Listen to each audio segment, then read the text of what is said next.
Praise the Lord.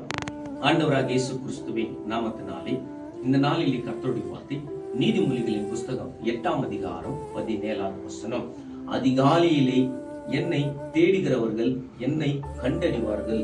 தேவனுடைய பிள்ளைகளே, அதிகாலையிலே நம்ம தேவனை தேடுகிற பிள்ளைகளாக இருக்க வேண்டும். வேதத்தை வாசிக்கிற பிள்ளைகளாக இருக்க வேண்டும்.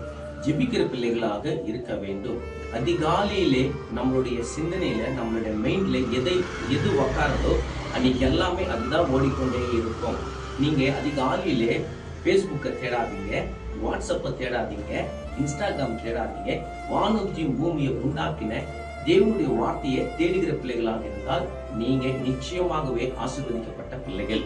தேவனுக்கு பயந்த பாத்திரர்கள். நம்ம வேதத்தை வாசிக்காத காலையிலே நம்ம என்னத்துக்குன்னா வேண்டாத காரியங்கள் எல்லாம் நம்ம செஞ்சு கொண்டிருந்தால் அன்னைக்கு எல்லாமே நம்மளுடைய வாழ்க்கையிலே சமாதானம் இருக்காது.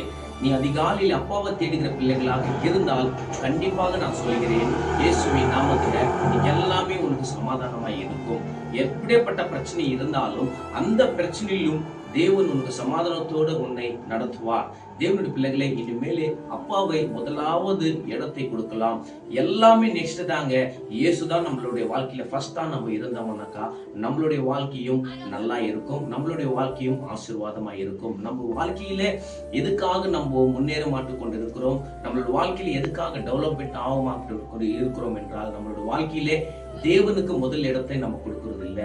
முதல் இடத்தை கொடுக்கிற பிள்ளைகளாக நம்ம இருந்தால் தேவன் கண்டிப்பாக நம்மளை ஆசீர்வதித்து வழி நடத்துவார். கர்த்தர் இந்த நேரத்தில் இந்த வார்த்தை மூலியமா உங்களோட பேசுறேன் என்று நான் விசுவாசிக்கிறேன். கர்த்தர் தாமே உன்னை ஆசீர்வதிப்பாராக. ஆமென், ஆமென், ஆமென்.